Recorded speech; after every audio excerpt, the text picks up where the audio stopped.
7 steps back to church is the title. How many of you know of a friend, a loved one, an acquaintance, maybe it's you, somebody who used to be in the church, but for whatever reason is now out of the church? How many of you can picture that person in your mind?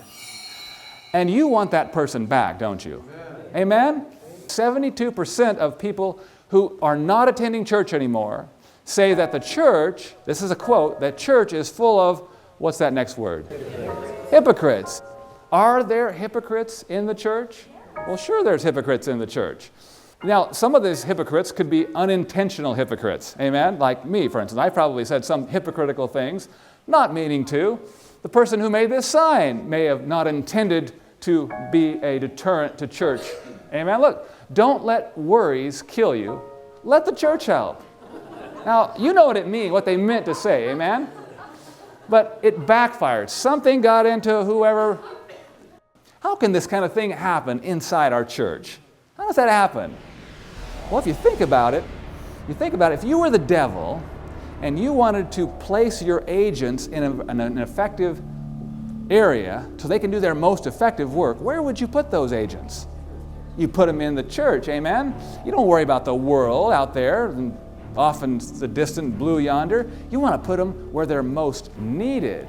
That would be in God's church, amen? I've got this theory, I call it the temptation relief theory.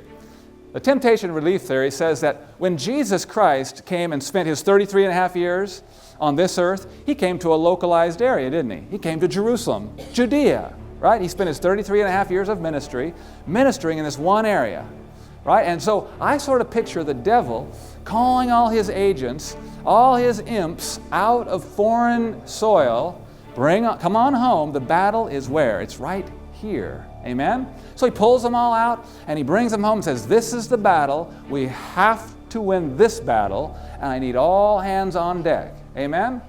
So, and I also picture then back here, say maybe a Native American family in the Americas experiencing relief from temptation, right? They're going, hey, what's happening? Boy, I haven't been tempted to yell at my wife in a long time and kick the dog or whatever. That's my theory, that relief, because the devil has pulled all his agents in and they're all working on one area, the church. If hypocrites can drive somebody out of the church, you can expect hypocrites to be where?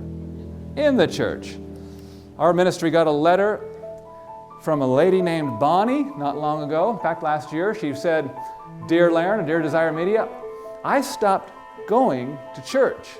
I just couldn't go there anymore. I felt so uncomfortable because a certain person in that church criticized me and told me I shouldn't wear makeup or jewelry. What should I do? And here it is, 7 steps back to church. Step number 1, and this is so foundational to the 7-step plan here, is to recognize who, capital W, who owns the church. Now we know who owns the church? All right? Jesus Christ owns the church. Now you've got a good head elder here. And you've got a good bunch of deacons, and you've got some good members in the church. But do any of these people own this church? Does Pastor White own the church, right? No, he is a servant leader. He is just part of this church. But it is Jesus Christ who owns the church. In his own words, Matthew 16, read them carefully.